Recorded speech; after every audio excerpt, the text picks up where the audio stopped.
ভারতের হাতে লেগেছে এমন এক মহাসম্পদ যেটা আরব দেশের পেট্রোল ডিজেল এবং গ্যাসের অস্তিত্বকে করে দেবে শেষ। এখন শুধু পেট্রোল ডিজেল নয়, বরং বিদ্যুৎও হবে ফ্রি। 10 বছরের অপমানের বদলা এক ঝটকাতেই নিয়ে নিয়েছে ভারত।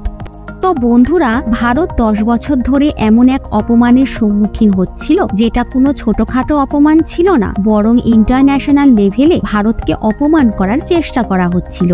আর ভুল যারই হোক না কেন, যদি দোষী আপনাকে বলা হয়, এর সাথেই যদি আপনার ক্ষতি করার চেষ্টা করা হয়ে থাকে, তাহলে আপনার কতটা কষ্ট হবে? অবশ্যই অনেক বেশি দুঃখ হবে। আর সেই ক্ষয়ক্ষতির কারণে আপনি অনেক সমস্যাতেও থাকবেন। আর বিদেশি কোম্পানি দ্বারা ভারতের সরকারি কোম্পানির সাথে এমনটাই করা হচ্ছিল, যার মাধ্যমে ডাইরেক্টলি ভারতের ইমেজ খারাপ করার চেষ্টা করা হচ্ছিল। কিন্তু আপনি জেনে খুশি হবেন, 10 বছর ধরে চলা এই দীর্ঘ লড়াই অবশেষে ভারত জিতে নিয়েছে। আর এই লড়াই ছিল আমাদের প্রতিষ্ঠার, আমাদের সম্মানের। আর 10 বছর পর্যন্ত আমরা প্রচুর সহ্য করেছি, এর ক্ষতিপূরণ আমরা পেয়েছি, তাও আবার অনেক বেশি। তো বন্ধুরা, সম্পূর্ণ খবর কি তা এই ভিডিওতে জেনে নেওয়া যাক। এছাড়াও আরো একটি খবর রয়েছে, যেখানে আমি আপনাদের বলবো ভারতের হাতে এমন এক মহাসম্পদ লেগেছে যেটা শুধুমাত্র পেট্রোল ডিজেল নয়, বিদ্যুৎকেও সস্তা দামে প্রস্তুত করবে। তো বন্ধুরা, ভারতের সফলতার উপর একটি লাইক অবশ্যই করবেন। আসলে বন্ধুরা, এই সম্পূর্ণ বিষয় শুরু হয়েছিল 2010 সালে। সেই সময় ভারতের কোম্পানি ONGC কে ব্রাজিলের কোম্পানি পেট্রোব্রাস, ইতালির কোম্পানি ENI, এছাড়া নরওয়ের কোম্পানি রকসোর্সের সাথে মিলে তেল খোঁজার দায়িত্ব দেওয়া হয়েছিল। আর এর জন্য মহানদী বেসিন এবং কাবেরী বেসিনে প্রায় 3টে ব্লক ছিল, যেখানে তাদের কাঁচা তেলের সন্ধান করার কথা ছিল। এছাড়াও অন্ধ্রপ্রদেশের কোস্টের কাছে যে কৃষ্ণা গোদাবরী বেসিন রয়েছে, সেখানে 3টি ব্লক দেওয়া হয়েছিল। আর বলা হয়েছিল এখানে কাঁচা তেলের সন্ধান করতে। এই কোম্পানিগুলি 1 বছর পর্যন্ত কাঁচা তেলের সন্ধান করেছিল, কিন্তু এই 3টি কোম্পানি 3 জায়গাতেই কিছুই পায়নি, সব ব্লক খালি ছিল। এমনটা হতেই ব্রাজিলের কোম্পানি পেট্রোব্রাস, ইতালির কোম্পানি ENI, এছাড়াও নরওয়ের কোম্পানি রকসোর্স, 3টি বিদেশি কোম্পানি ONGC কে মাঝপথে ছেড়ে নিজেদের দেশে চলে গিয়েছিল। শুধু তাই নয়, তারা এটাও বলেছিল যে আমরা 4টি কোম্পানি মিলে নিজেদের মধ্যে এই সন্ধানের যে ব্যয়কে ভাগ করার কথা ছিল, সেটাও এখন আর আমরা দেব না। ONGC কে এর সব দায়িত্ব ভার গ্রহণ করতে হবে, আমরা নিজেদের ভাগের টাকা দেব না। এই সব বিষয় তো হয়েছেই। এছাড়াও এরা ভারতীয় কোম্পানি ONGCর ওপর দোষ লাগিয়েছে যে ONGC প্রফেশনাল নয়। এই কোম্পানি সঠিকভাবে জানে না কোথায় কিভাবে সন্ধান করা হয়। এই অবস্থায় আমরা এই কোম্পানির সাথে কাজ করব না। অর্থাৎ একদিকে তো আমাদের টাকা ডুবিয়েছে, এর সাথেই আমাদের সাথেও বিশ্বাসঘাতকতা করেছে। আর তারপরে সম্পূর্ণ বিশ্বের সম্মুখে ONGC কে অপমান করার চেষ্টাও করেছে। আর এই কথা ONGC এবং ভারত সরকারের সহ্য হয়নি। এই জন্য আজ থেকে প্রায় 10 বছর আগে 2013 থেকে 2014তে ভারতীয় কোম্পানি ONGC যে ইন্টারন্যাশনাল কোর্ট রয়েছে, সেখানে এই কোম্পানিগুলির বিরুদ্ধে কেস করে। আর সেখানে বলা হয় এই কোম্পানিগুলি না কেবল আমাদের পয়সা ডুবিয়েছে, বরং গোটা বিশ্বতে আমাদের প্রতিষ্ঠা খারাপ করার চেষ্টা করেছে। 2014 সাল থেকে 2016 সালের মধ্যে এই সব কেস এই 3 কোম্পানির ওপর করা হয়। আর তখন থেকেই গত 10 বছর ধরে এই কেস চলে এসেছে। আর আপনি জেনে খুশি হবেন, এখন এই কেস শেষ হয়ে গেছে, কারণ সব কোর্ট ভারতের পক্ষে সঠিকভাবে বিবেচনা করে নিজেদের ডিসিশন নিয়েছেন। আর না কেবল এই 3 কোম্পানিকে কথা শোনানো হয়েছে, বরং এই 3টি কোম্পানিকে আদেশ দেওয়া হয়েছে যে ভারতকে ভারী মাত্রায় ক্ষতিপূরণও দিতে হবে। তো বন্ধুরা, পেট্রোব্রাসের ওপর 50 মিলিয়নের ক্ষতিপূরণ দাবি করা হয়েছিল। তখন কোর্ট বলেছিল আপনাদের ইন্টারেস্ট অর্থাৎ সুদও দিতে হবে। এই অবস্থায় শুধুমাত্র 50 মিলিয়ন টাকা দিলে চলবে না, আপনাদের ভারতকে 60 মিলিয়ন টাকা দিতে হবে। অন্যদিকে ENI অর্থাৎ যেটা ইতালির কোম্পানি ছিল, তার ওপর 20 মিলিয়ন দাবি করা হয়েছিল, কিন্তু সুদের সাথে তারা আমাদের কোম্পানি ONGC কে $33 মিলিয়ন টাকা দেবে। আর এর সাথে যদি কথা বলা হয় নরওয়ের কোম্পানির বিষয়ে, তাহলে তাকেও $20 মিলিয়ন টাকা দিতে হবে। আর যদি সেটা ভারতীয় টাকায় বলা হয়, তাহলে এটা 1000 কোটি টাকারও বেশি অর্থ।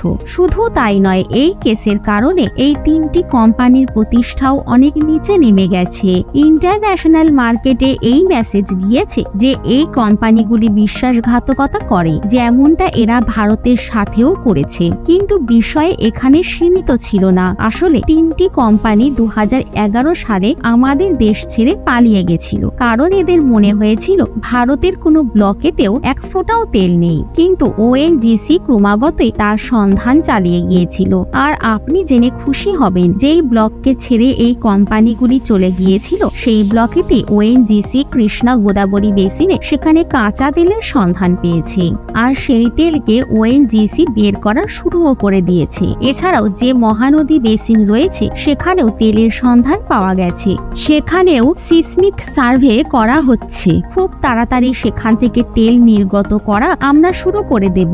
যদিও আপনারা মনে অনেকেই এই কথা ভাবছেন যে এই কোম্পানিগুলি তো ইন্টারন্যাশনাল কোম্পানি, এই কোম্পানিগুলি কি কোর্টের আদেশ মানবে? তো বন্ধুরা, আপনাদের বলে রাখি, এর ব্যবস্থাও সরকার প্রথম থেকে গ্রহণ করে রেখেছে। ভারতীয় কোর্টে তো কেস করাই ছিল, এর সাথে লন্ডন এবং নিউ ইয়র্কের কোর্টেতেও কেস করা হয়েছিল। এই জন্য এই কোম্পানিগুলি ক্ষতিপূরণ দিতে অস্বীকার করতে পারবে না। যদি এরা কোর্টের আদেশকে না মানে আর ভারতকে ক্ষতিপূরণ দিতে অস্বীকার করে, তাহলে এটা বাধ্যকারী সিদ্ধান্ত।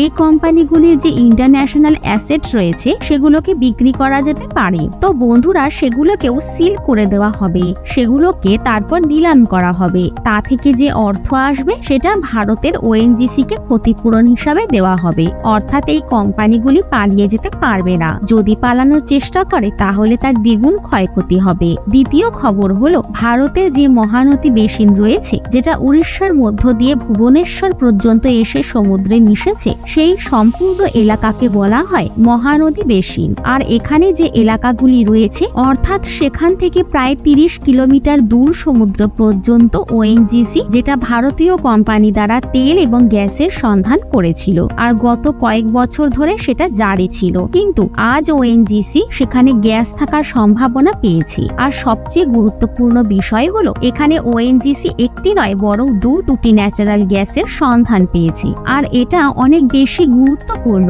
এর কারণ হলো, পরবর্তী আগত 5 থেকে 10 বছরের মধ্যে কাঁচা তেলের ব্যবহার অনেক কমে যাবে, কারণ প্রত্যেকটি জিনিস ইলেকট্রোফাইড হয়ে যাবে। কিন্তু গ্যাসের ব্যবহার ক্রমাগতই চলতে থাকবে।